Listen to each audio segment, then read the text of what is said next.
Subscribe to WROK on YouTube and never miss a Call to order meeting. the October 10th, 2022 Royal Oak City Commission meeting to order. We're going to begin with an invocation given by Commissioner Colo, followed by the Pledge of Allegiance. Please stand if you can. Thank you, Mr. Mayor. Today, the second Monday of October, is Indigenous Peoples Day, but for generations it's been known by a different name, Columbus Day. The celebration of Columbus Day started on October 12, 1792, in New York by Tammany Hall. In 1971, the day became a national holiday. It's important as a society to see the errors of our past, but it's also important that we do not celebrate those errors. Robert E. Lee was a great general, but he fought on the wrong side of humanity. Much like we do not celebrate him, at least we shouldn't, we should not celebrate Christopher Columbus. We should learn about his voyage in 1492, but we should also learn about his return home. He enslaved native people he had encountered in the Americas. It's important to learn about the history of Columbus, but it's vital that we do not celebrate the atrocities committed by him. Several states have celebrated Indigenous People Day for years, but the first celebration occurred in 1892, as declared by the city of Berkeley, California. 29 years later, in 2021, the day officially became a federal holiday under the administration of President Biden. I'm inspired that actions taken at a local level can lead to national change. It's a reminder that the actions we debate at this table, the actions we take to improve our community, can truly have a national impact. So today, let's remember the 4 tribes that have historically called Royal Oak home. Let's celebrate their history and their culture, and let's commit to a future where the celebration of this day is for their contributions to our society.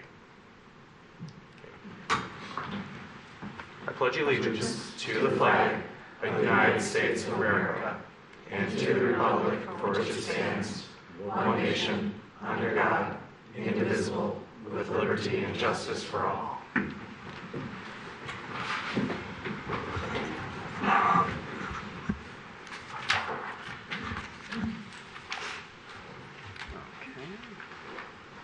We have item number 3, which is approval of the agenda. And I'd like to remind whoever's making the motion that we need to add an item. Commissioner Macy. Move approval of the agenda with an item 11 to resolution to proceed as discussed, as advised by council in closed session on Shia versus the City of Royal Oak.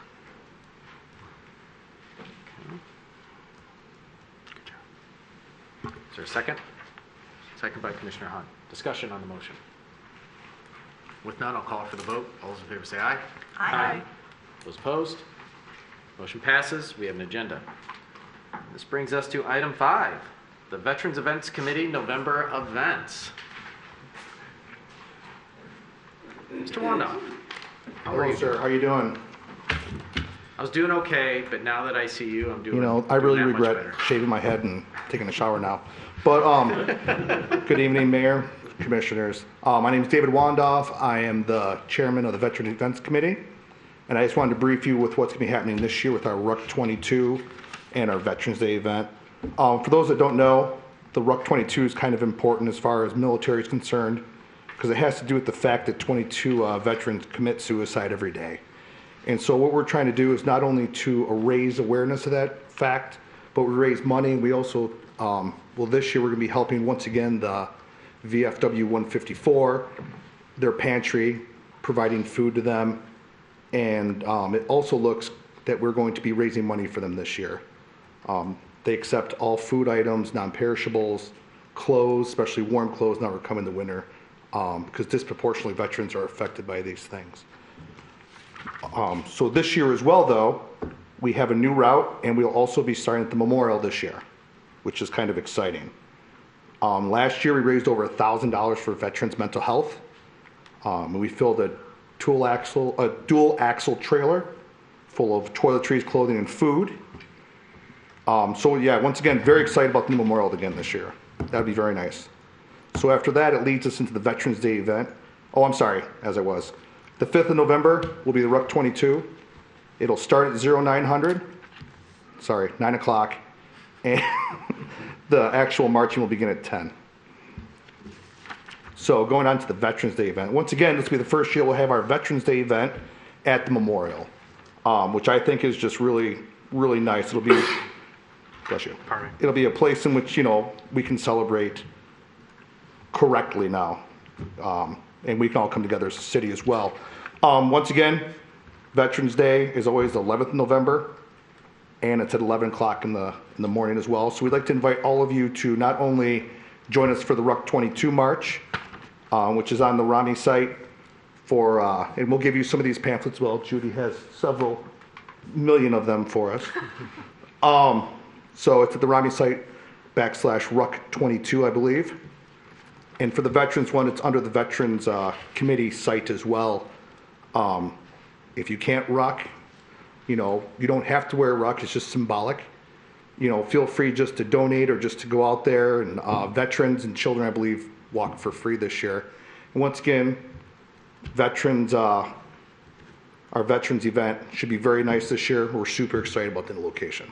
So thank you very much for your time, and have a stupendous day. Thank you, Mr. Wandoff. And thank you to the Veterans Events Committee. You guys put in a lot of hard work, and we're definitely looking forward to this year's Veterans Day ceremony. And, in particular, thank you for your work on the WROK 22. It's a real serious issue, and, it's always a touching moment to see all the people that turn out, and we hope we get, many more to turn out this year as well. So thank you for all your efforts.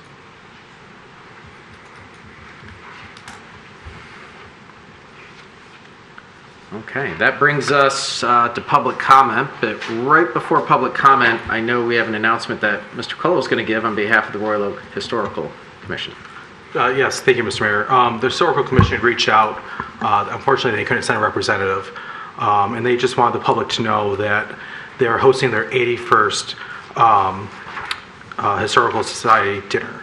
It's a great tradition in the community. This will be Thursday, October 20th. 6 p.m. starts a social hour, 7 p.m. starts dinner and awards and trivia. Tickets are $40, are available at the Historical Society Museum, which is now home of the old sign above Royal Oak City Hall. It's a very cool thing to check out. Sullivan Funeral Home, Friends and Sons, as well as RoyalOakHistoricalSociety.com. They'll also have a outreach on 7th raffle. This is Outreach on 7th, is a local organization downtown that helps a lot of the homeless population. They're doing great things. So they're looking for donations of socks, hoodies, sweatpants, stuff to keep people warm and safe during the winter. And you can enter for a chance to win $50 to Friends and Sons to finally do some of those projects that you've been paying off for a long time. So if anyone wins that wants to come fix my kitchen sink, I'm looking for the help right now. So I want to encourage everyone to go ahead and please sign up for that. It's, once again, October 20th at the First United Methodist Church downtown. Thank you, Thank you, Mr. Mayor. All right, that brings us to public comment. So just a couple things before we start. The City Commission values and relies on the input of our fellow citizens to help make decisions. Now's the time set aside for the public to address the City Commission on any city-related issue or not.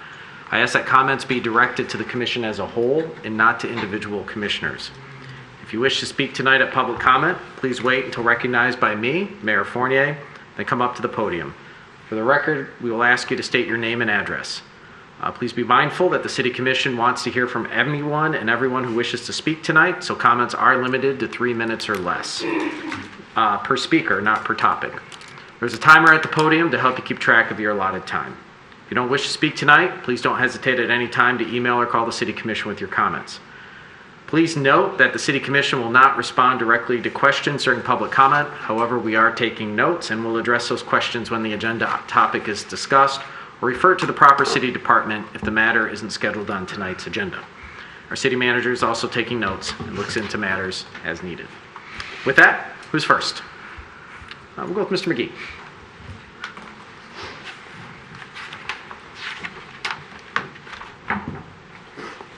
Evening. Excuse me, sorry for my voice. Patrick McGee, 4524 Elmhurst Avenue. I'm here to speak on agenda item 9, the traffic committee, the Normandy road improvements.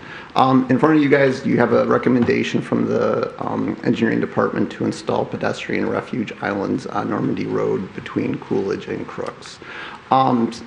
This is a follow-up to the email that hopefully you were all able to see. So just some key things to raise here.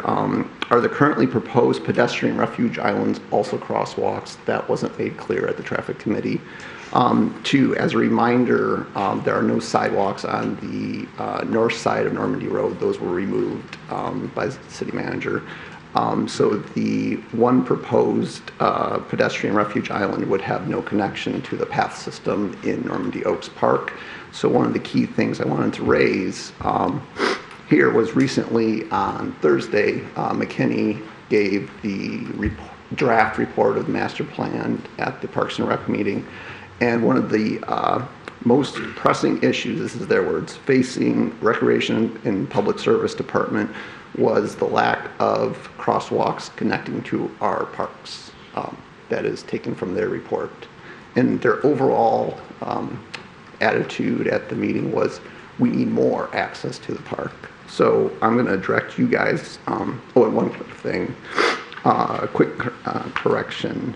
The 38 mile an hour was the 95th percentile. 36 was the 85th percentile.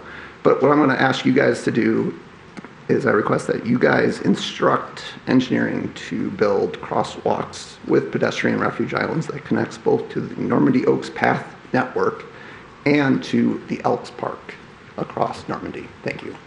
Thank you, Mr. McGee. Mr. Maton.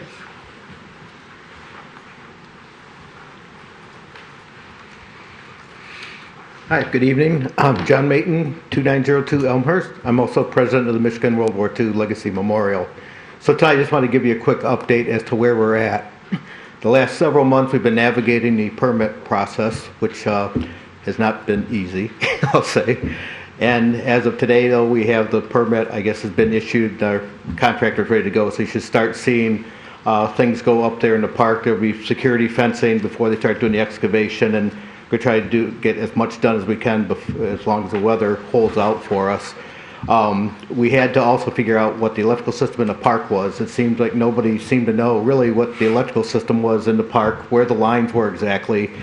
DTE, it's kind of interesting because that used to be their maintenance facility right there at the north side, which is now a dialysis. They weren't quite sure where the feeds were, but working with them in the city, we figured that out. And our contractor has buried the lines, and now DTE will relocate the meter there. And right now, we're footing the bill for all of that. So I just ask you, as we look in the future for the memorial, any way that we can have help with the infrastructure that is improving the park, as well as like the drainage and some of those other things that we're having to put in right now at our cost. Anything we could get contributed from the city to help with that infrastructure, especially when we get to the point of wanting to build the amphitheater there, which would be a large public gathering space there. If you guys can help us out with that in any way, and then we can concentrate on really the memorial elements for the World War II, because again, just like everybody knows, we're losing our veterans every day from World War II. Alex Jefferson, one of our longtime Tuskegee Airmen, just passed away earlier this year. And our fisherman, who's been very involved with us in the project, was just named the Michigan Veteran of the Year as well by the Commanders Group. So he's our Energizer Bunny that pushes us along, so any help we can get to help us move along from you, we'd appreciate it, and we'll just keep you informed of what's going on. Okay, thank you. Thank you, John. Yep. All right, I see a hand here in the front. Yep, I can see a hand. All right, perfect. My name is Eileen Harmon McGough. I don't know if I'm supposed to say my address, 1737 Crest Hill Avenue. I've been a resident of Royal Oak for 24 years. I know that because I've been at the same job for the same amount of time. I'm a member of the Royal Canadian Legion since 2016, and in January 2018, I was appointed to the Veterans Events Committee. I have not had 1 year without an issue. So I'm not here to complain, I'm asking a request that when the city makes decisions, if they could potentially contact those of us at the Veterans Events Committee or any other committee that is going to be impacted by that. So I appreciate the mayor sent an email regarding some of that. I'd like to know that if there's going to be orange taping around for Veterans Day, that potentially we could put something around it, making it a little bit nicer. These are the times that we want to remember those, like Memorial Day, that we lost, that have served our country, and for Veterans Day, those that are still serving. That's important to me. That's why I became a member of that committee. Thank you. Thank you. All right, let's go with Mr. Harrison next. Thank you, Mayor.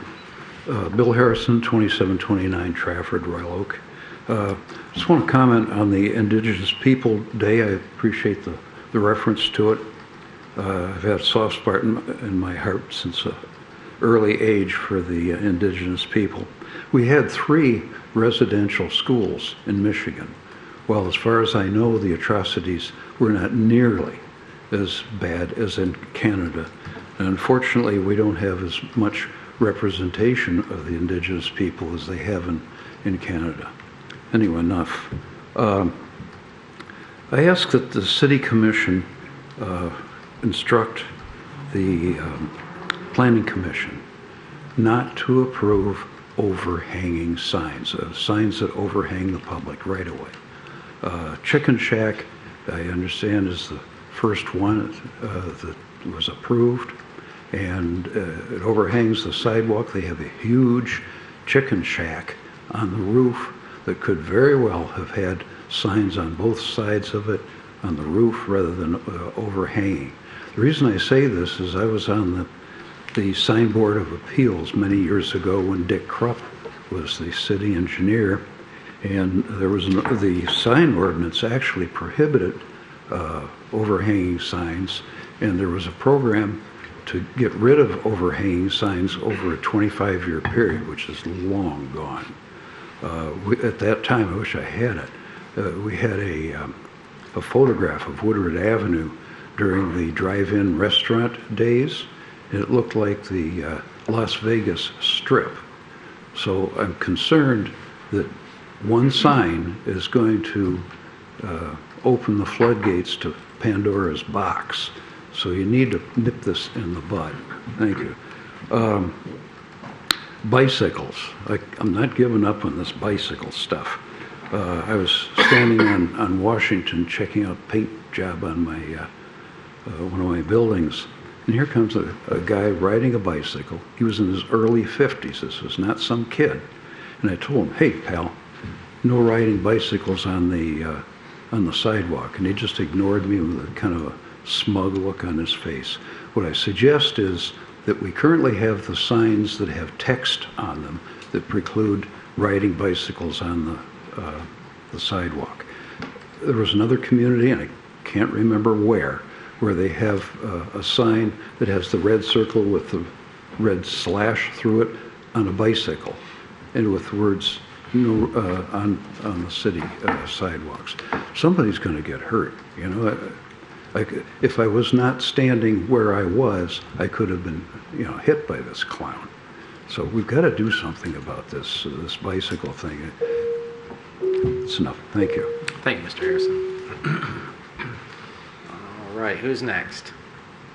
See a hand in the far back?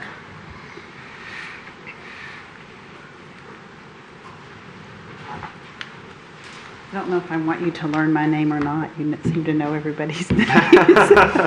My name is Rochelle Felty, and I live at 628 South Vermont, and I relocated here in the wonderful city of Royal Oak from Louisville, Kentucky in 2019. And I'm currently at the Citizens Police Academy, which is awesome. I see a police officer back there. But I came and I wanted to comment on the traffic committee recommendations. I was reading the recommendations, particularly about 11 Mile, because I cross 11 Mile with my dog, and with the speed, and between Campbell and Troy, particularly the speed, and then the recommendation in 25 to reduce the lanes. I would urge that. I know it looks like it would greatly reduce accidents, and it looked like to be done in 2025 or considered then, that I would urge that you would consider it sooner and make our citizens more safe. Thanks. Thank you. Is it Feltina? Felty. Felty. Okay, Felty. All right. Felty. Okay, thank you, Ms. Felty. Thank you.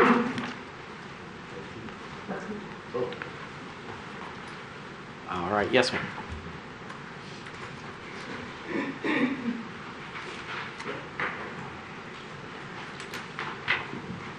I'm just a prop man, I'm not going to say anything. You're just a model, Mr. Harrison? I beg your pardon? You're just a model, Van White? Yeah. Sue Fabian, 316 Midland. I compared Royal Oak's debt to 50 southeast Michigan cities. Royal Oak came in 6th worst. Most had a debt per household of less than $2,000. 4 cities above Royal Oak are anomalies, having populations of 5,000 or less and very high incomes, such as Franklin, Bloomfield Hills, Grosse Pointe, and Lathrop Village. The only other city left worse than Detroit, worse than Royal Oak, is Detroit, with just over $9,000 debt per household. It's not a far stretch to say that Royal Oak is nearly as bad as Detroit in debt per household. Let's look at the cities that have populations 20,000 either side of Royal Oak's 60,000. Half debts less than $2,000 debt per household. Southfield is just over $4,500 debt per household. Royal Oak, try $6,361 debt per household. Royal Oak is by far the worst amongst the roughly equally populated cities. Having compared Royal Oak's debt to 50 other cities, let's look at Royal Oak's debt over time. Here's the debt trend since 2010. You'll notice how quickly the pitch accelerates in 2015. Now let's look at who among you were on the city commission. 4 of the longest standing members became elected just before the big pitch upslope in the debt trend. Each colored vertical line reflects one of the longest of the 4 of you on the board. All 4 of you were on the board just as the slope goes skyward. How are you paying for all that debt? Let's look at the revenue trend. The trend is up, up, up. Let's see where the 4-person ongoing majority came on board here.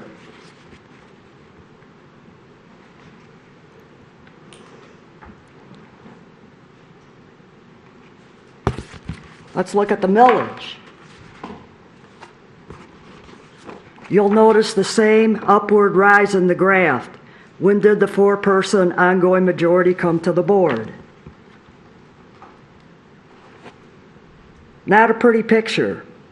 No matter if we look at debt, revenue, or millages, the current 4-person ongoing majority shows we don't have an income problem, we have a spending problem. In fact, the current 4-person majority has spent Royal Oak into historic debt. Your answer? Increased property taxes, having increased 123% since 2012-13. Fees, fines, think outrageous parking tickets, and more millages. You ask us to tighten our belts while you continue on spending sprees. Why should anybody vote for you?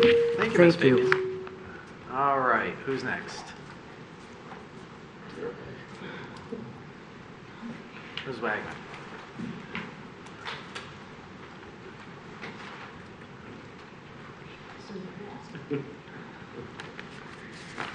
Janice Wagman. So I got my letter regarding the millages, and I'm disappointed, but not surprised. The letter was supposed to be factual and not advocate in favor of the millage, but it does. It definitely advocates for them. What you presented was a cherry-picked list of could-provides and one-sided calculations. Nowhere does it say why you are asking for these millages, which is you have spent so much money that instead of cutting your spending or prioritizing the ARPA funds, you are now threatening to cut or eliminate funding for these categories. Regarding parks, how much will the maximum $500,000 annually provide that's included in this millage? Your long list of what could, not will, provide, as mentioned in your letter, are pipe dreams. I think you're counting on Royal Oak residents and voters not to realize that fixing just one park can cost $500,000. Or that one green infrastructure program that we've recently done cost $165,000. There's not going to be much left to do your long list. And taxpayers, it won't be coming from the general fund because, back to number one, we don't have it, and the City Commission shows no signs of cutting spending. Regarding the senior millage, which is the most important one to me, you presented another cherry-picked list of items that are also pipe dreams, given this millage will only provide $22,000 more than what is going to seniors now. And in fact, in the letter to the Commission, you mentioned it was in lieu of what the general fund is providing. One citywide mailer, which is very important to the senior plan, will cost between $15,000 and $20,000. If we've only got $22,000, that's next to nothing left. There certainly won't be enough money to increase transportation and the long list of coulds you provided. It's basically just a tax increase. And if this millage is in lieu of the general fund, what happened to the dedicated .125 mils that's included in the safety fund? The same funds that were mentioned in 9 consecutive budget documents, but mysteriously disappeared this year.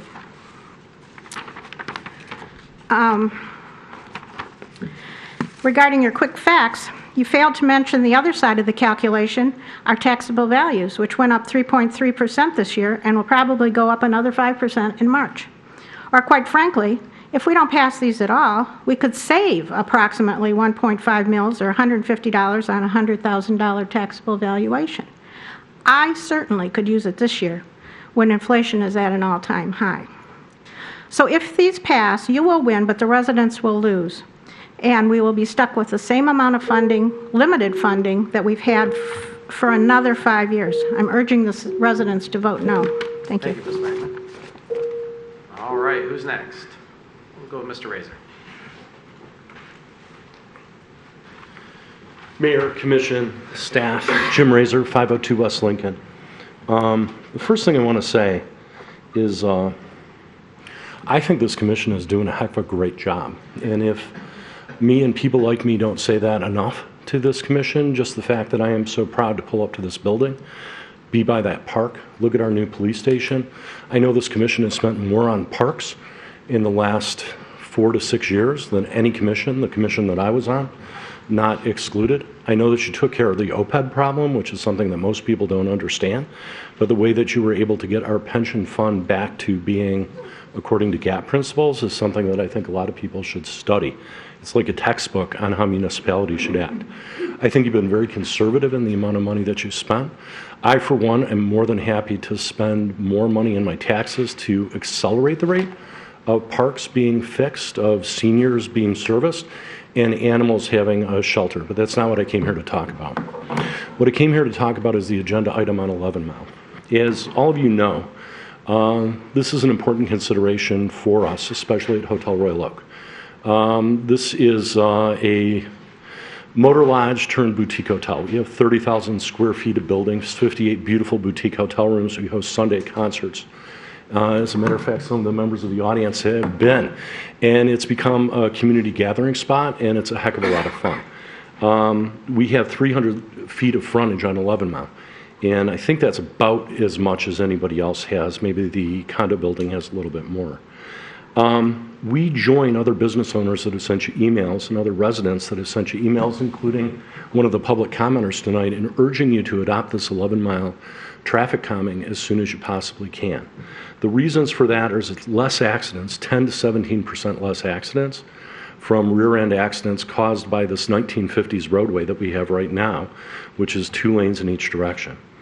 It helps pedestrian safety. We have 1 crosswalk on the whole mile stretch between Campbell and Troy. It's not enough. Those cars are going 50 miles an hour. And my manager tells me, and I see with my own eyes every day, people going by at 50 miles an hour. It's impossible to continue developing community and a setting where people feel comfortable being a pedestrian, where you have cars going by at 50 miles an hour, plus the specter of these rear-end accidents. The parking that's suggested by the consultant helps develop these businesses. When I was on the ZBA, I know that these businesses had a terrible time developing without parking. I know that there's a plan to restripe this or to repave it in 2025, do RCP in 2025. And my suggestion to you is restripe it now. That gives you 2 years of data before you do RCP and before you repave the roadway. You're going to learn a lot of things. The engineer is going to be able to put down traffic counts. And please put the parking on the north. There's more. We'd love a valet lane to compete with Hyatt. And I hear that my plane is leaving, so thanks so much. All right, thank you, Mr. Razor. All right, the fasten seatbelt sound went on. Anybody else? Going once, going twice. All right, we're going to close public comment and bring the meeting back to this side of the table. Just a couple comments. I know we had some financial information that was presented tonight. I just had a couple comments on that to make sure everybody understands, that spike in the chart that was shown, from what I could see, that looks true, that looks accurate. And that's because we bonded out our unfunded liabilities back in 2015, which is all the money we owe to our honorably serving police officers, firefighters, and city employees for their pensions and health care. And with market volatility and all of that stuff, it would have been a tall and expensive hill to climb, so we bonded out at historically low interest rates, which now, even in hindsight, with interest rates going up, it was a really, really smart idea because we funded that, and as interest rates and bond markets go up, our funds are growing from that bonding, which was a very savvy and smart decision. So when you see the debt, it's just these other communities haven't done that, so therefore they're just carrying those unfunded liabilities on a different set of books. And our debt is showing up as a bonded debt on the book, but a smart move all the way around.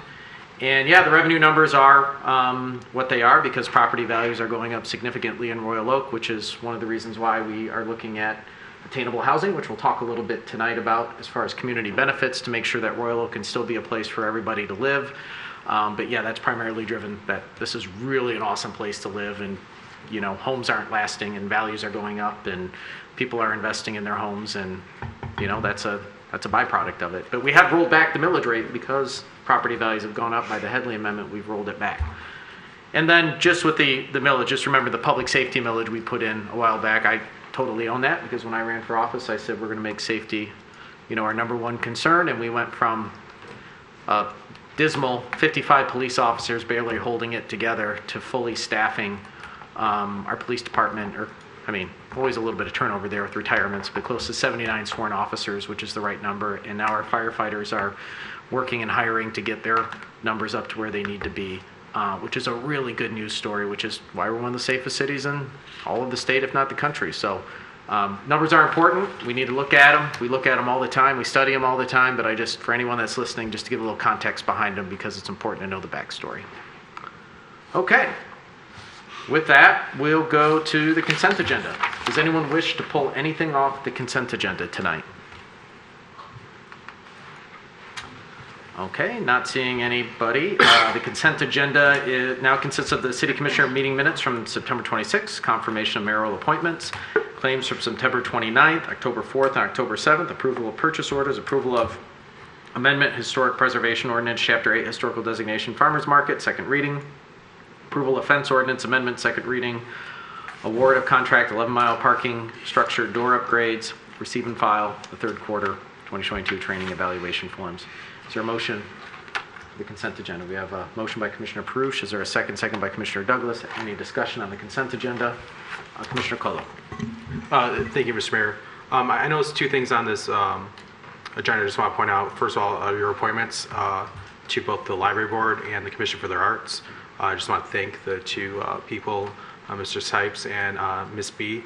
A lot of us know Miss B because she teaches almost every elementary school child in Royal Oak art and the love for art. So it's a continued dedication, extra time out of their day. So thank you for the hours they will put in for the betterment of our community.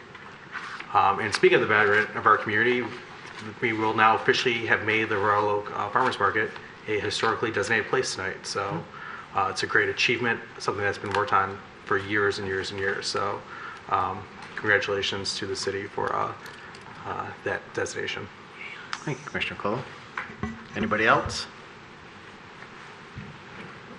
All right. Okay, I'll call for the vote. All those in favor say aye. Aye. Those opposed? Motion passes. This brings us to item 8, which is Reconnecting Communities Pilot Authorization to Submittal Commitment Letter. So, good evening, Mayor Fournier and members of the City Commission.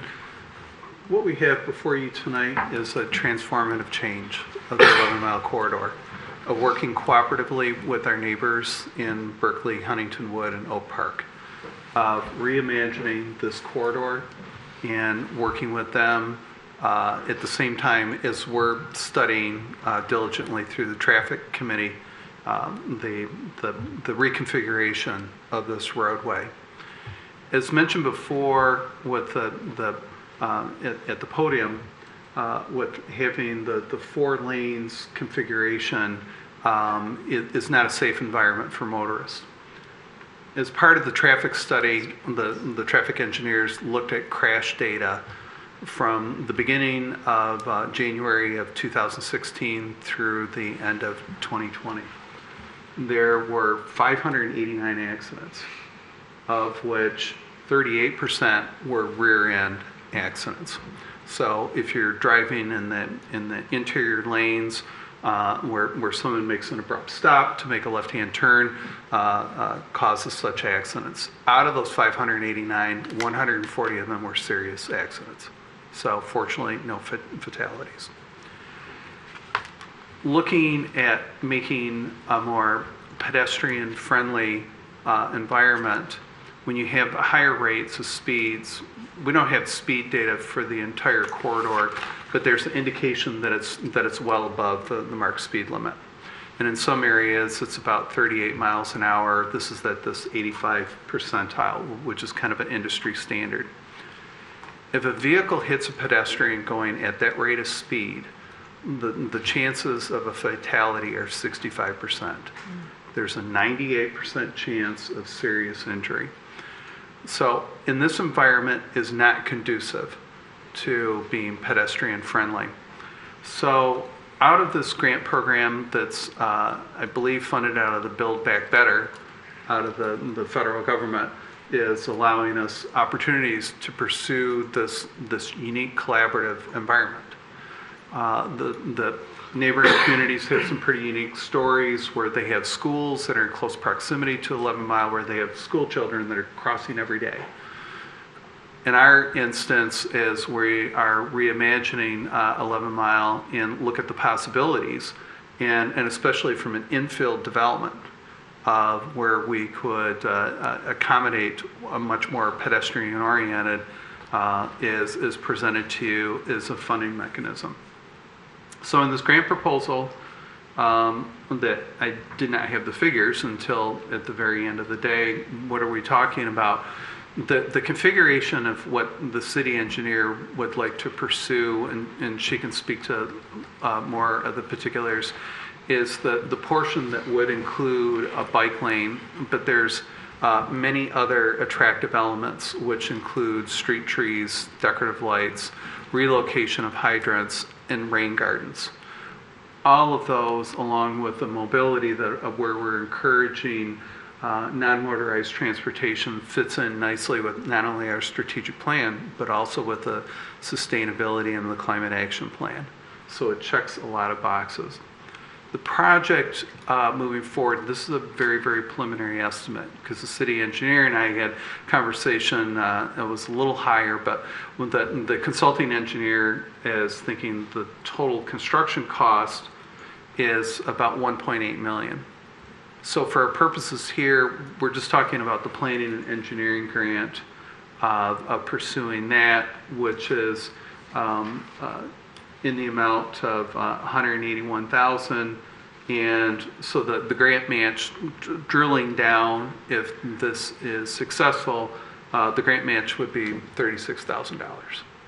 So it's a good investment to leverage that amount of engineering and planning, and the hope is that we'd be successful in gaining the funding that could subsequently do these improvements to bring this about. So we do have in the capital improvements plan of repaving.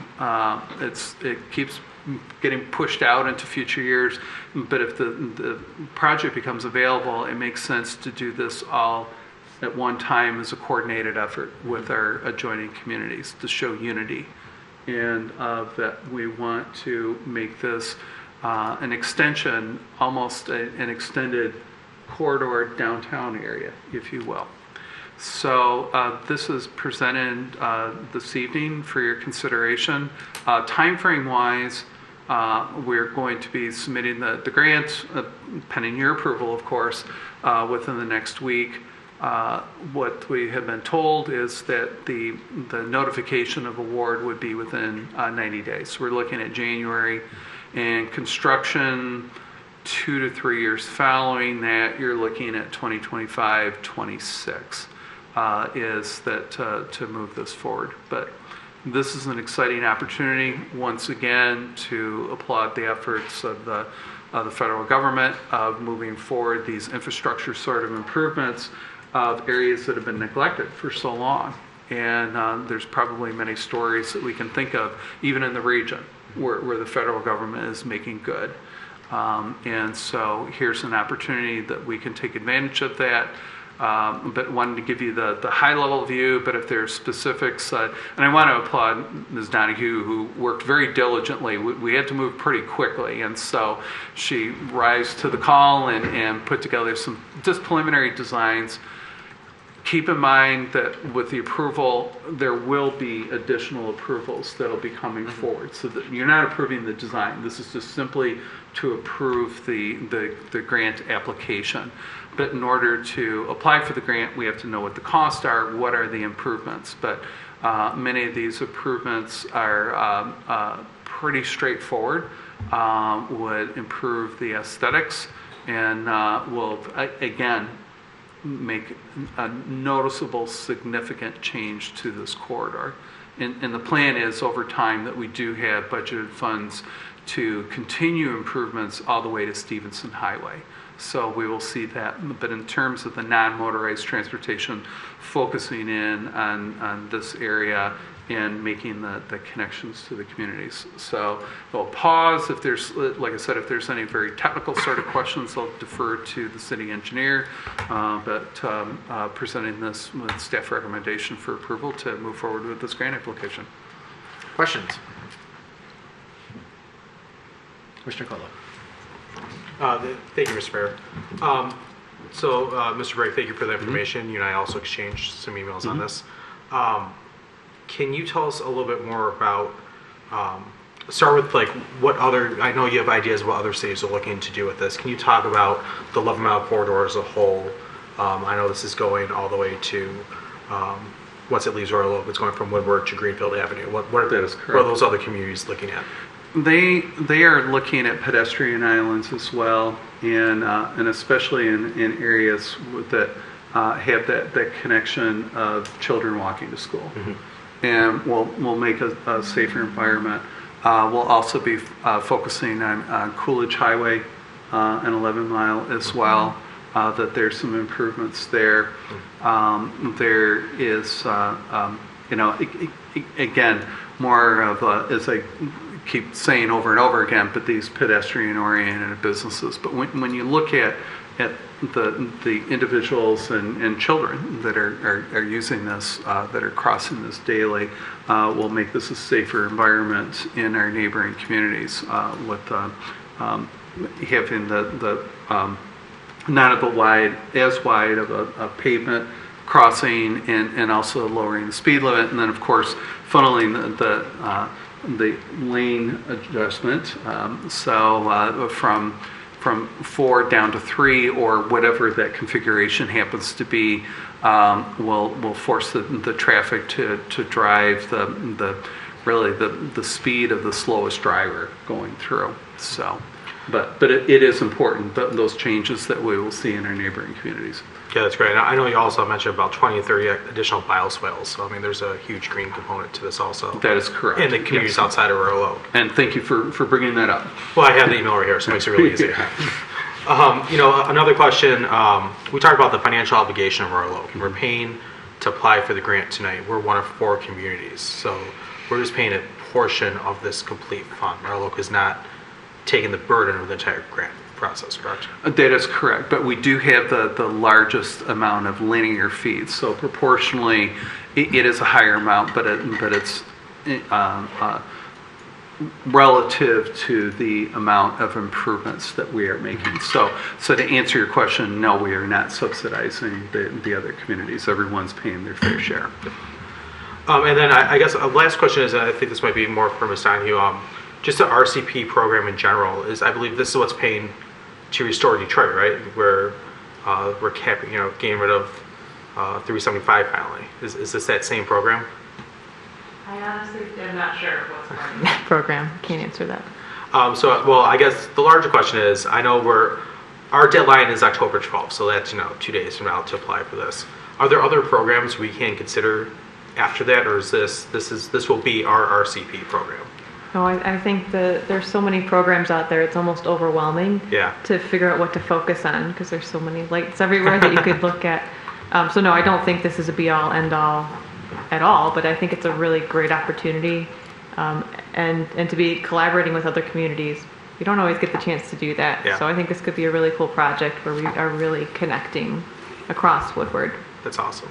So I guess one thing I'll say, I'll be completely in support of this thing. It seems like a home run, but if we're looking at other RCP projects, Marie Donegan might kill me if I didn't mention the fact that capping off Woodward at 696 would be an amazing improvement to our community, and the only way to do that is with federal dollars. There is no other way to afford that. But you look when 696 was put in, communities Southfield, Oak Park have grass over their stretch of the highway. And that really allows them to connect. So I know there's some movement going on south of us.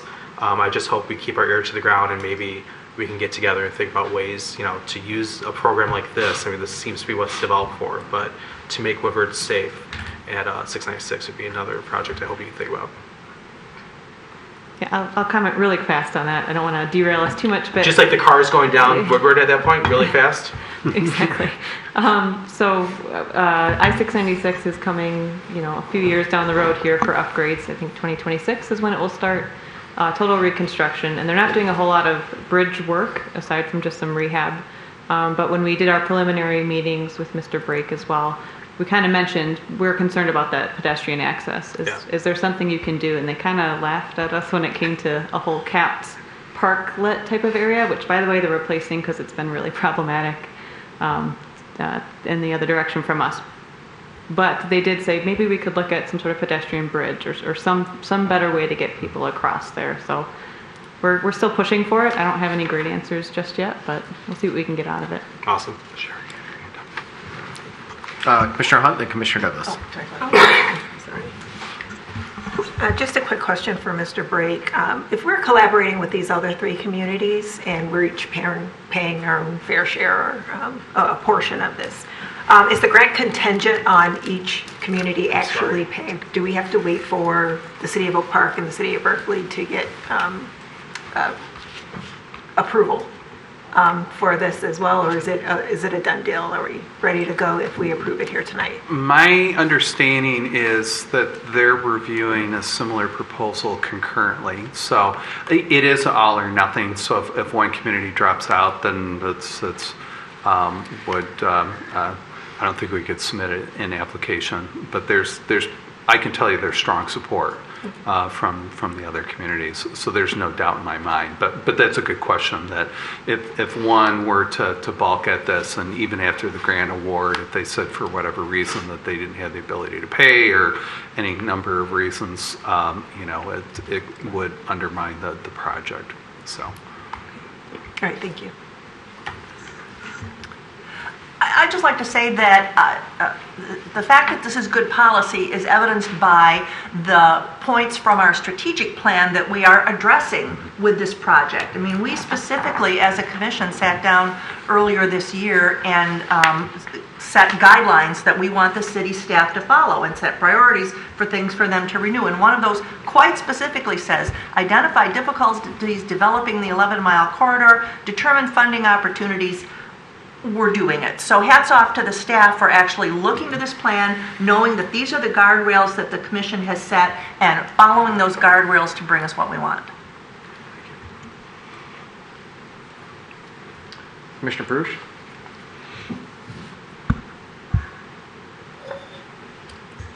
Thank you. This is really an exciting opportunity. But I'd like to have somebody address the issues that we've heard from a couple of people, Mr. Razor and others that we've gotten emails from about if the problems on 11 Mile are so significant, why aren't we doing something right now? Why can't we start doing some things? I know that certainly the construction season for this year is almost over. Next year, we're well into the planning and probably maybe even going out to bid for the projects that are also already on the schedule for 2023, and that's Rochester Road, Vincetta, I don't know what other major roads, that might be it. And then now we're looking at 2024. So I know we can't speed it up and do anything in the near future, but can you speak to the issue of, is there anything we can do in the interim, since it looks like if this all goes forward, best case scenario, we're going to start construction in 2025? Sure. So currently, our planning is a little bit backwards from what this grant would cover. So this grant goes from Woodward to just east of Troy, Phillips Place, which is kind of a smaller side street that will connect it to the 4th Street bike lanes. So that's the extent of this grant. So if we get this and we want to move this forward, we might push another project back due to budget. But currently, I was planning to do from Main Street to Campbell in 2025. That's the section that is 4 lanes right now.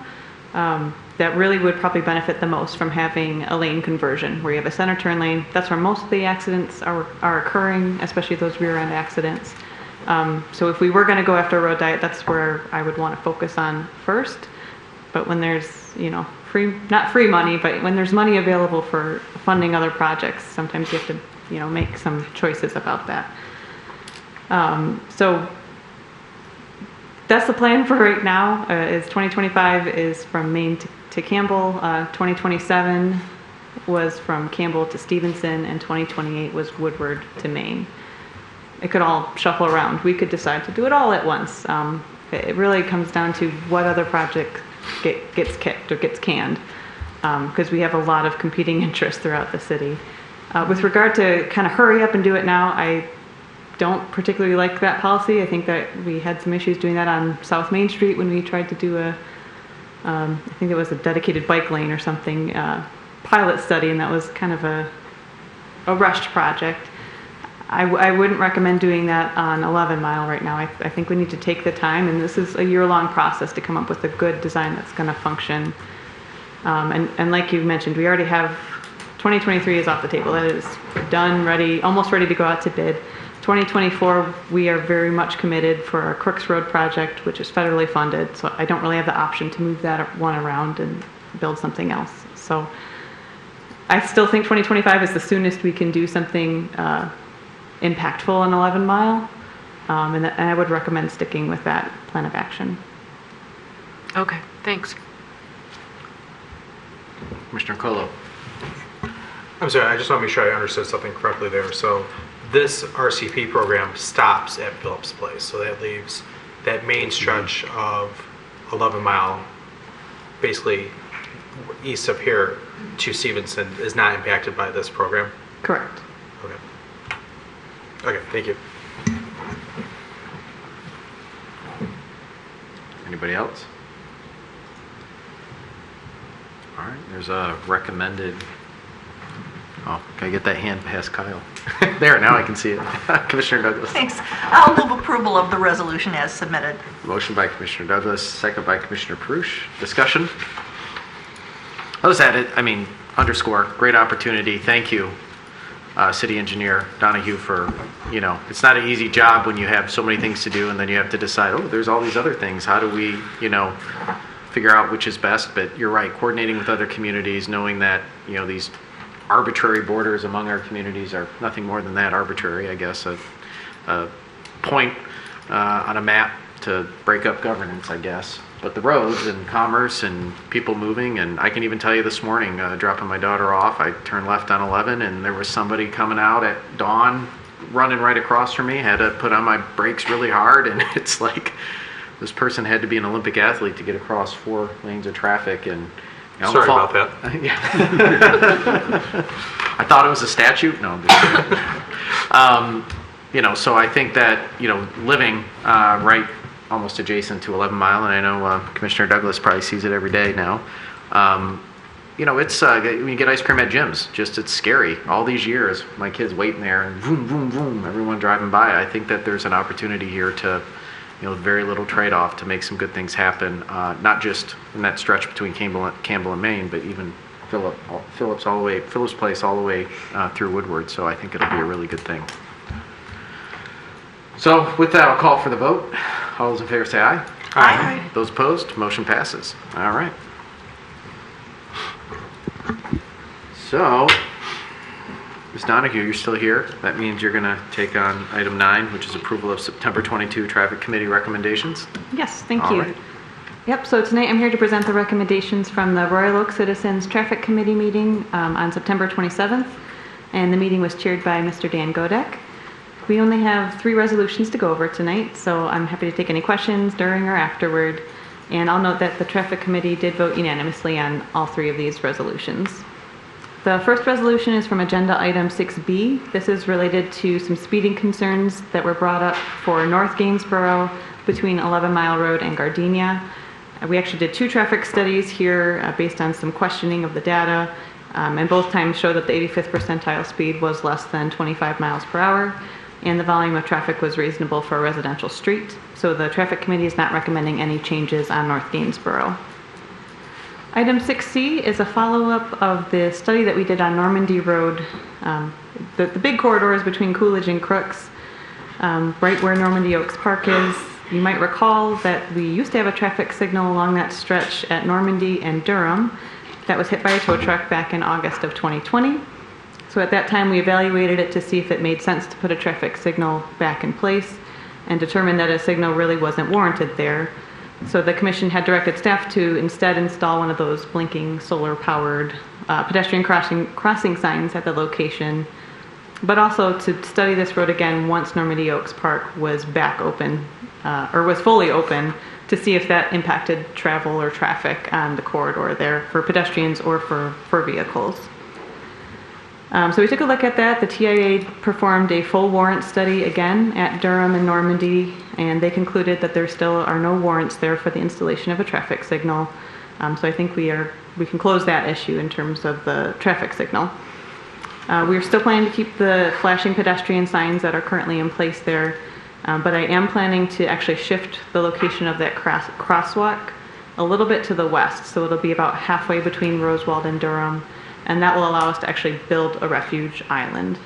And people can still turn from the side streets. It won't block driveways or anything, but hopefully give a little bit more comfort to people crossing the road and hopefully also help slow down traffic there. Additionally, as part of this request, we had a resident ask that we evaluate speeding along the corridor as well, which is signed for 25 miles per hour. Speed data was collected at 2 different locations, and the 85th percentile speeds were measured to be 32 miles per hour and 35 miles per hour, so significantly above the speed limit of 25. The TIA did note that increasing the speed limit here might be appropriate depending on the existing roadside conditions, and that might be something we want to consider. However, we're currently designing plans to resurface Normandy next year. In fact, we're about finished with them at this point. And we've included pedestrian refuge islands at 4 different locations to help calm the traffic and also to assist pedestrians in crossing the road. So our recommendation right now is to continue moving forward with that plan.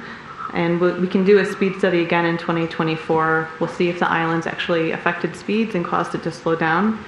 And we also can see maybe this is warranted to increase the speed limit there, depending on the surrounding conditions, number of driveways, number of side streets, types of properties. And that's something we would ask the TIA to do. It's a much more detailed study than just the number of the 85th percentile speed.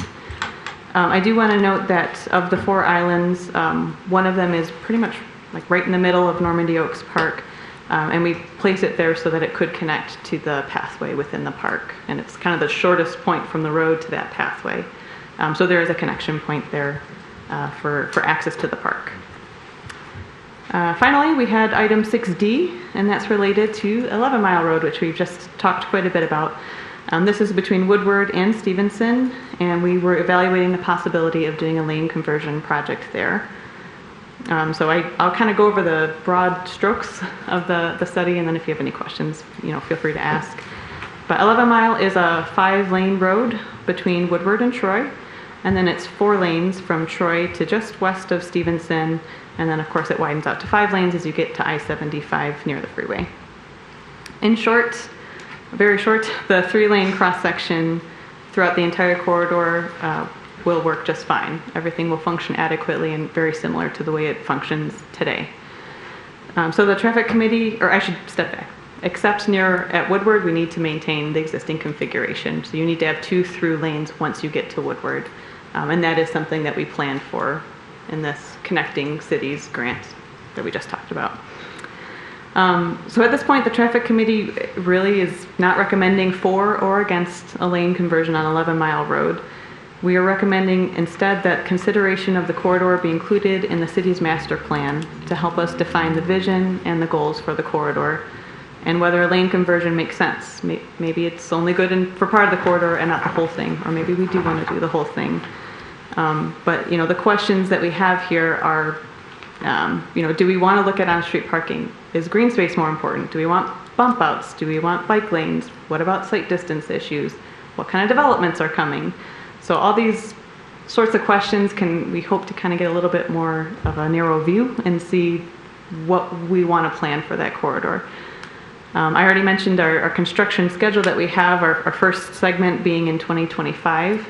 So we're hoping to get some feedback, knowing that the master plan might not totally be finished by the time we need to start design in 2024, but at least get feedback from consultants so that we can then go back to the traffic committee, have some public outreach, get some feedback from the public, similar to what we did for Rochester Road, but hopefully a little more thorough this time, and then bring it back to the commission in winter of 2024 with an actual plan to ask for your approval of what we should do on that corridor.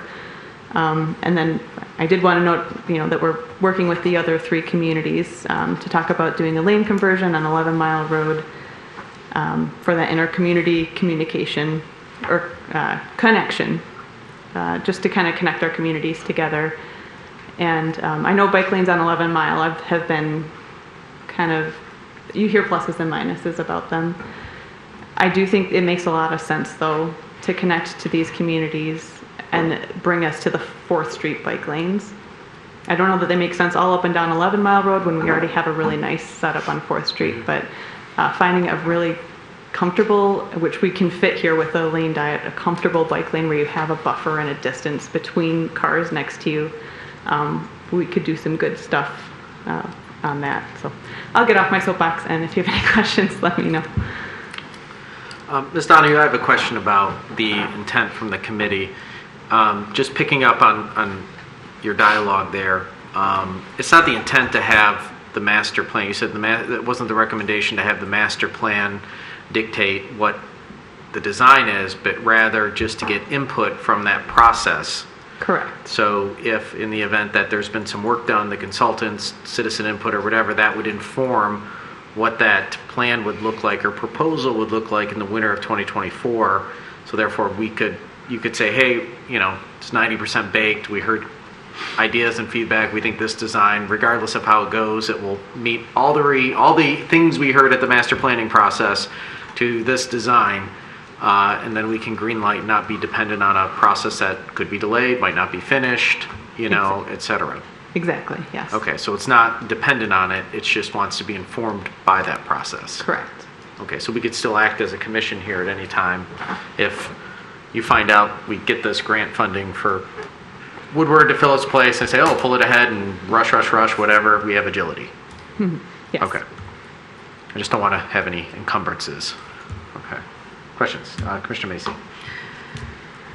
Thank you. Thanks, Holly, for this, bringing us up to speed on the traffic committee as always. So I'd come quite a couple items on a couple of these. So one for Normandy. So are you saying that, because I understood here that like the one was being proposed, the one kind of refuge island crosswalk to be moved 6 feet, right? The one that's being moved in between the streets Yes. instead of, and then you mentioned that next year we're repaving it and we're adding 4.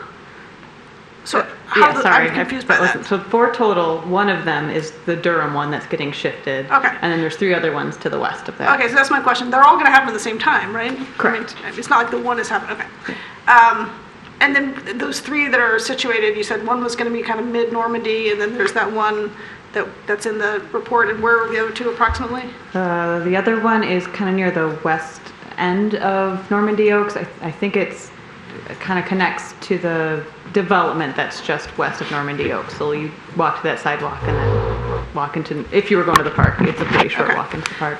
And then the last one is closer to Coolidge. It's more of a traffic calming one. I don't know that there's a whole lot of people needing to cross the road there, but. Okay, and these are pedestrian islands with crosswalks, like it's the whole deal. Shebang, yes. Okay, but there still will be flashing lights at the one that has them now, but the others don't have those flashing lights. That's the plan, yes. Okay, and the one that's at Normandy that you said is the closest point to connect to that path. Like at the moment there is nothing, but you'll put a little jut out to connect to the path, or no? Correct, yeah. So we'll do a crosswalk across Normandy and then a sidewalk. It's probably, 15 or 20 feet to get That'll you to the connect path. that. Okay, Yeah. all right. I think I got that one. Thank you.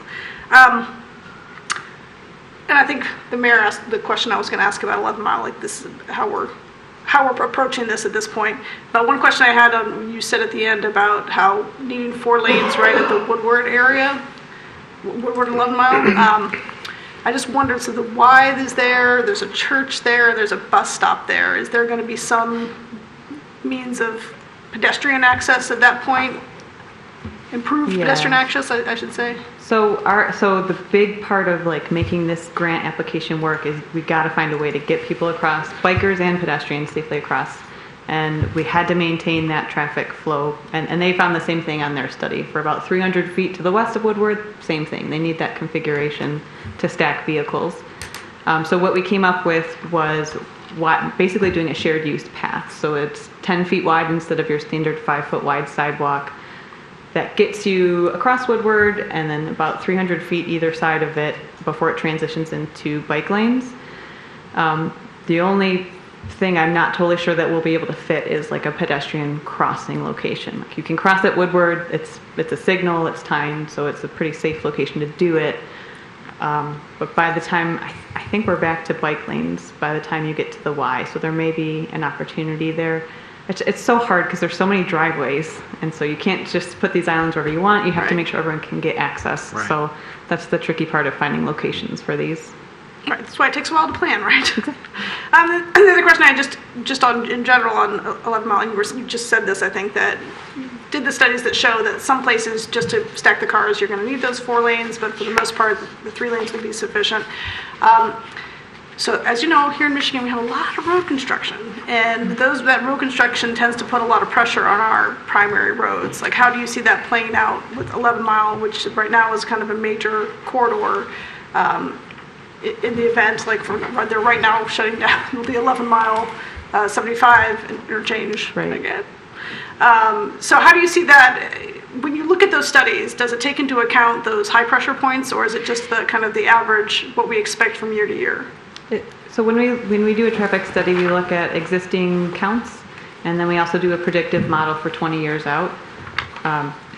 In my experience, we don't do like a 1 or 2 year pressure point study because that's not it's hard to design a road to take that much extra capacity for 2 years. Like it just doesn't make a whole lot of sense.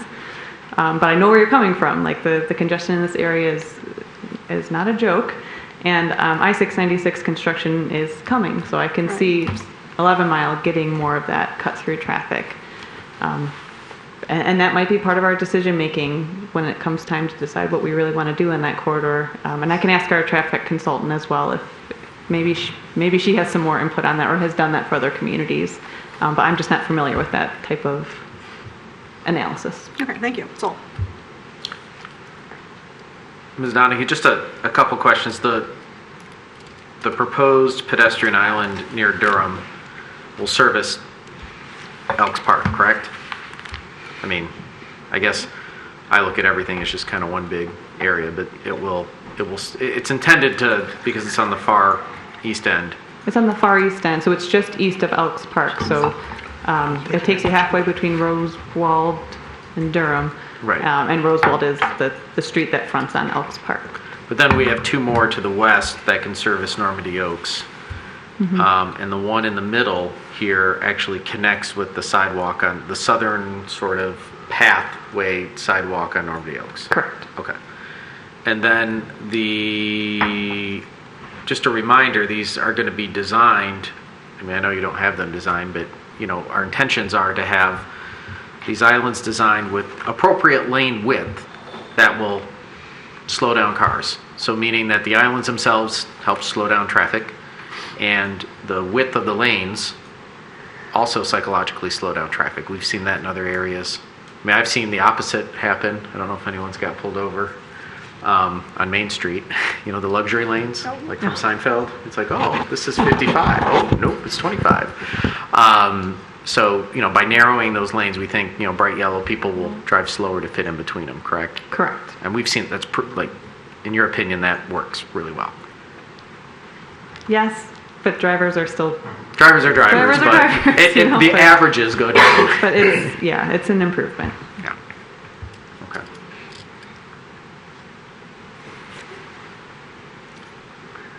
Commissioner Colo and Commissioner Perush. Thank you, Mr. Mayor. So I think we have a lot of good things in this pack here. The improvements to Normandy, I think, are going to be great, especially that we're connecting. Last year we added those crosswalks into the park on two other sides. So the fact that we're connecting the sidewalks to the park, I think is great, and a win here for the community. Looking at the proposed lane conversion on 11 Mile, you get into the packet, and there's actually a lot more information than we've also talked about tonight, right? I mean, it was designed by, or not designed, but Fleece and Vandenberg did come up with ideas on how to go about this. And I'm looking at the data, and Ms. Dyer, tell me if I'm wrong, but if we were to move ahead with this, we would decrease accidents by about 15%. Correct. And then also, it looks like the delay, just the mitigation, the delay is usually less than a minute of travel time in both directions during peak hours. Yeah, if you drove the entire corridor, you'd have about a minute more of your time taken. Correct. So, well, I do appreciate the thought, pushing it off for a while. I also wonder if there's something that we should do in the meantime. I mean, I don't know how we don't go ahead and try to look at reducing crashes with that minimal cost of less than a minute increase. So I guess beyond, you're looking at 2025 as repaving. And we did hear the suggestion of potentially restriping. What would that look like if we were just to restripe, not change anything else about the road right now? So there'd be a lot of, you'd grind off all the existing pavement markings, so you'd see little depressions, but the road's already pretty bad looking anyway, so. The depression next to the what's pothole? a little bit more? And then you would just stripe it with a center turn lane and 2 lanes on each side. What thing that might confuse some motorists is there's this big weird shoulder now that's not marked for anything. Can I park there? Should I run there? And which isn't, the end of the world. I just could see it leading to some confusion, but it is in the realm of possibility to do that. Is that a hard process for you and your team to design? And I'm not saying do it tomorrow, but is this something you can add to the calendar for sometime before 25? I mean, it's 22 right now. Right. It's probably something we could design up in the winter and do in late 2023 if we wanted to. I think I'd rather think on that a little bit further before maybe a formal direction is given on that, but yes. I could look into that further if that was something you would like. Okay, so there is an option there, though. We can pursue something like that instead of tonight saying, no, we're not going to do it. We could at least take a second thought about this and maybe put a little consideration into it then. Mm-hmm. Okay. Maybe another way to put it, nothing prevents us from exercising that as an option in parallel to pursuing the ultimate design, if Correct. that's okay. Sorry. Didn't mean to rephrase your statement, but You're so good at it, though. That's my question right now. Thank you. Anybody else? Commissioner Perush? Oh, Commissioner Perush, yeah, I'm sorry. I was just going to move approval of the resolutions. We have a motion by Commissioner Perush, second by Commissioner Douglas. Discussion? Okay. With none, I'll call for the vote. All those in favor say aye. Aye. Those opposed? Motion passes. All right. This brings us to the approval of community benefits checklist, item 10. Thank you, Mayor. Commission. As you know, this has been a discussion item. I'm sorry, I didn't have my mic on. This has been a discussion item that we've talked about this spring and summer of creating a voluntary checklist for developers in order to guide them on certain projects that come before the City Commission for its approval. So for our viewers at home, we don't have many left here in the actual building. I'll briefly recap what this is, for what projects does it apply, and what we believe it is encouraging. As I said, this is a voluntary checklist for developers that are seeking plan unit developments or projects occurring on city property or involving the sale of city property. It is a voluntary checklist. It is not meant to be legally binding, but it is encouraging environmental sustainability, affordable housing, labor, workforce, and economic development, public safety and wellness, and diversity, equity, and inclusion. This checklist was circulated and discussed by the City Commission at a couple different meetings. We did circulate it amongst members of the development community, and we also had an internal review with the City Attorney and Community Development Department. There were 2 land uses that we pulled out of this checklist, and those would be a special land use or a conditional rezoning. After robust discussion, we believed the Zoning Enabling Act with conditional rezonings mandates that an owner has to voluntarily offer a benefit, community benefit, and the government shall not require an owner to offer that benefit. So we thought distribution of this list was inconsistent with that provision of the Zoning Enabling Act, especially if distributed by Planning Commission or planning staff. If a special land use complies with all of the specifically listed provisions of the zoning ordinance, it generally must be approved. The only conditions that can be added are those necessary to mitigate a particular issue. So that is why those 2 land use issues were not here on the checklist. With that said, we believe this is a start, that it can inform the master plan process as we're looking through revisions, and that ultimately elements of this voluntary checklist ultimately could be codified into our zoning ordinance. So with that, I'm here to answer any questions. This is your document. Questions? Mr. Cullo, or Dubuck. Mr. Dubuck, you have your hand. Thanks for bringing this forward. I know it's been a long time coming, and I think we've been through a few incarnations of what this document is and is going to be. I'm pretty happy with what's written here. I think it captures most of the ideas that we put forward as far as trying to quantify how we're thinking about that term community benefits when it comes to the land uses you're describing. I guess my question, it says this is going to be kind of reformatted into a one-pager for petitioners. We're going to have Judy Davids put her talent and expertise to really brighten it up and make it really more of a promotional material that we can have not only at the counter, but we can have it on the website and distribute it to developers who are seeking this sort of information. So the only language that I think I would like to see just a little bit more clear is, so this checklist is not legally binding, rather serves to convey the City Commission's values or desirable attributes or outcomes pertaining to the aforementioned land uses. I mean, should it more explicitly say, like, these are the things the Commission is considering when thinking about that legal term of community benefits? Or does that get too legal and we're trying not to make it legally binding? I just want to be clear, like, this is the conversation we're going to have when it comes to when something comes to the table. Yeah.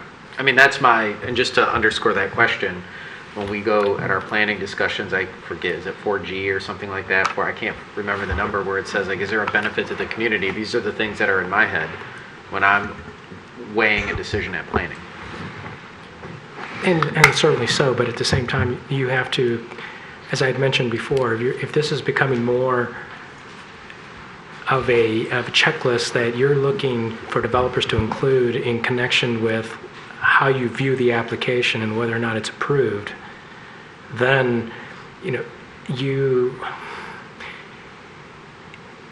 there's the possibility that you could be straying into some areas if you start using this as or if it's being interpreted by developers as a requirement without really looking at the development and doing an individualized assessment to determine whether or not the impacts of that particular development is being addressed by the conditions you're opposing. If you're starting just to put these on there that this is what we want to see and you deny it, you could find yourselves in the same situation of what happened in Canton Township, where their tree ordinance was basically, it was a blanket, if you cut down X number of trees, this is how you mitigate that by planting this certain number of trees or paying money into a tree fund. Without doing that individualized assessment, you're asking for a lawsuit. And so if you're, and that's the caution that I have for this commission and for the planning commission as well, that this is not a list that we have it there and this is what we want to see, and it's interpreted by developers as conditions or requirements for all the developments, and that's the caution. I'm not saying it's going to happen or anything, but I just want you all to understand how this can be morphed into an area that could create legal issues for the city. Well, I think that's fair. I think the reason that we're trying to do this is because we've had several projects come to the table, and then we just kind of start debating that term, community benefit, and what it means. And then we start discussing things that were never put in front of these developers or petitioners at the front end of their project.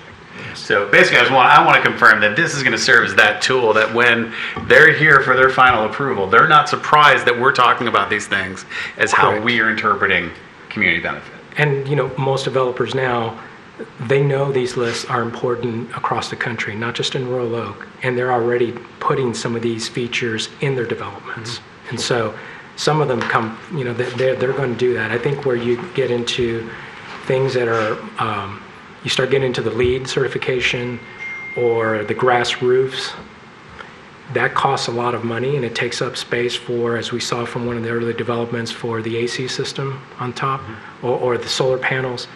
Those are the trickier issues. I'm not saying that they won't do it, but that costs a lot more money, and that tends to be a little bit more dicey with respect vis-a-vis the commission and the developer in trying to talk that issue through. Sure. And then I think we've discussed, we didn't want to have a CBO with a rubric where we're demanding, a certain point count. We really just wanted to establish that they are thinking about this at the front end, because we will have the conversation on the back end about what we interpret as a community benefit. And these are the things. And I think it's a broad list that gives a lot of leverage to a developer or petitioner to say, here's what I'm bringing in addition to the economic development of my project. These are the things that we are putting in this project that align with the values and the vision of the city of Royal Oak as far as what is beneficial to the community as a whole. So I think this gets there. I'm curious if other folks think the language really lands what we're trying to say. And some of these things, since we have a master plan that's being conducted by a very reputable, very well-known, and very experienced planning consultant, some of these things, they can actually do the analysis to be able to incorporate these as they address certain issues like energy efficiency, the green roofs, all that helps promote, the addresses, the carbon dioxide that's produced by all the traffic that's traveling down in our downtown city streets, the AC systems. Those kinds of things help to address those issues. They can come up with that roadmap for your zoning ordinance where some of these items, if not most of them, can become requirements in certain areas of the city, and most notably the downtown area, which is probably the most intense area of the city. Just on that note, on that dialogue, one thing we may want to look at is the term checklist. I was because just going there. Yeah, it makes me feel like, Yep. hey, two things can happen. One, you have the quiet failure, meaning that somebody says, well, I'm just not going to do business in Royal Oak because I can't meet all of these things. And you don't want that because you can't, these are mutually exclusive, but you try to whatever your project warrants or whatever you can do, here's a menu of items. So maybe community benefits menu or guideline or, interpretation guide, something like that. That really Examples. Guidelines. Guidelines. There you go. The other thing that, and I know you did a comprehensive legal review, and I understand this would affect, consideration of city-owned property, and I think the other PUDs, but, often with site plans, folks come in with variances to their site plan to say, hey, I need this, I need that, and they come and they try to say, well, I'm going to be able to do X, Y, and Z if you allow me to do this. And what I'm hearing is we wouldn't give people this guide if they're coming in for a site plan, special land use, or something like that. And I think it might be helpful for them because I don't think, this idea of, community benefits, if we're supposed to be looking at a benefit to the community for whatever, doesn't meet the criteria. And I think they would appreciate having it too, just to talk our language. If there is elements in here they want to bring to our attention during a site plan or whatever, is there a relabeling for those type of situations or a disclosure you can put on top for those types of situations, so where the petitioner has it? Because if I was a petitioner, regardless if I meet any of these or not for a site plan approval, I would love to come up here and say, hey, I want this approval. Let me tell you about these things that I'm doing, how my project help meets your needs as a community, and why that site plan, I designed it in a way to meet these needs. You know what I mean? I like the addition of changing a checklist to guidelines. And the struggle that we've had was basically, in many ways, this is a statement of development principles from the City Commission in terms of what you're encouraging. So, and keeping Mr. Leal's concerns at forefront too, we're walking that fine line between trying to be voluntary, encouraging voluntary compliance, or a developer looking at this list and saying that this is a mandatory that we have to do. I think in terms of staff training with community development, especially if it's a project that's going for a variance, so it's going to probably go before the Planning Commission, that's something at the planning director and community development director we could address, and how they're getting that message out to those projects as well. I don't know that we necessarily want it at the counter. We are planning on putting it on the website though, and I have no problem referring any developer that's interested in where the City Commission is coming, looking at any sort of development project, what really, and I refer to it as, this is your statement of principles. This is what you want to see within the city. And it's a document that probably will be revised and revisited every year or so as development trends change. Maybe even the same place where we have our vision and mission and all of that, they can peruse it and be like, oh, look at this interesting document that maybe I want to speak the language of the commission. Commissioner Colo, then Commissioner Frush. Thank you, Mr. Mayor. I would hesitate to use guideline also because I want to make sure that we encourage innovation also. This isn't it. This isn't the be-all end-all. Maybe someone has a better idea that we haven't thought of yet. These are more like examples to me. For statement of value, there's something that I want to make sure people know this is not it. There's a lot out there that they can do that we just haven't thought of yet. So whatever verbiage we do use, I want to make sure we're not limiting what people think that that we're looking for. It does say, but not limited to. Mm-hmm. Sure, if you read the details. If someone's looking at the headline, though, I think the headline is important. So also, Commissioner Buck hit on this briefly, but I just want to make sure there's a lot of information here in these 3 pages, and I don't know what words I would take out when giving this to a developer. There's everything that's in here is what we want. So a 1-pager actually really scares me if it's not accompanied with this 3-page pamphlet. It may be a 1-pager with 2 sides. That's still 1 page that we're missing. We'll try to narrow it down without sacrificing content. Okay. And then, this whole thing could also be on the website also, correct? Correct. All these words can make it there. All the words. Okay, thank you. And then maybe even over time, and I'm looking at Ms. Davids here. She might have some clever ideas as these things come to fruition, we put pictures in the community underneath these things that show examples in the community of where we've done, some of these elements already. So it's not like we're starting from scratch. Commissioner Prush.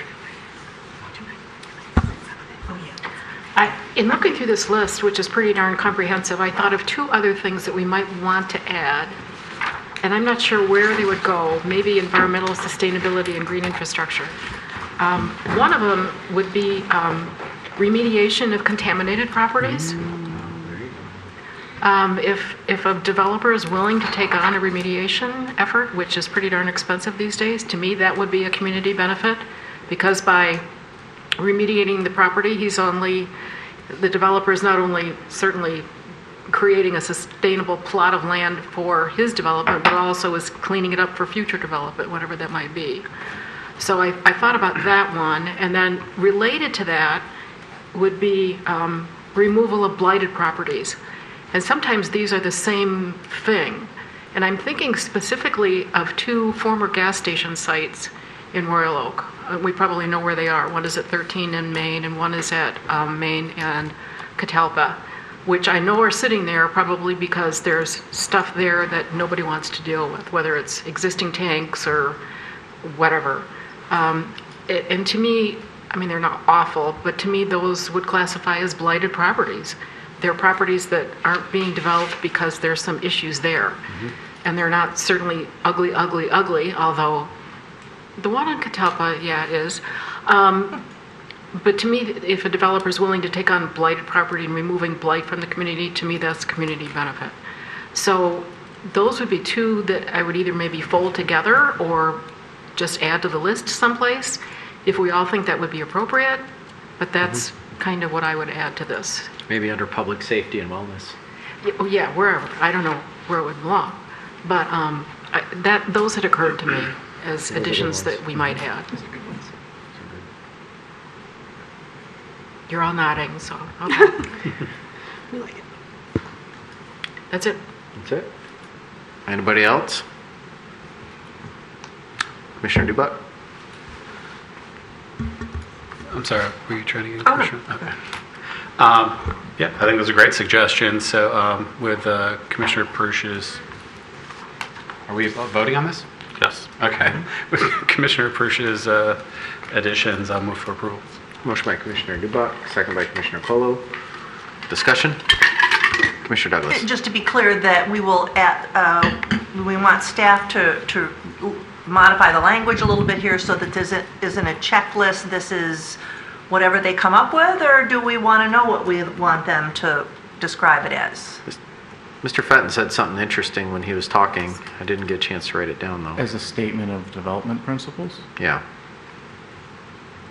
I could place that and then in the narrative explain what these principles specifically apply to. But I think that probably expresses, again, even going through the master plan of where the city commission is looking at this from a development perspective, what sorts of developments and attributes and items they wish to encourage. So I would make that change along with Commissioner Perush's additions. Do we need the motion to reflect that, or is the guidance clear here? Does everyone understand and trust staff to... Per our direction, yeah. Mm-hmm. Cool. That's all. Commissioner Macy? No? I'm good. Okay. False hand? I was going to say something, but... Okay. All right. I'll call for the vote. All those in... Oh, Commissioner Cole? Same thing, No, sorry. same thing? Handsy. Hilarious. All right, all I'm those not in used to favor say meetings, aye. I need this room. Aye. Those opposed? Motion passes. All right, nice work.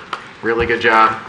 This is actually, I think this is going to be one of the things that really is going to help the dialogue up here at the table be much more fruitful and productive, and certainly attract the right kind of investors right from the get-go.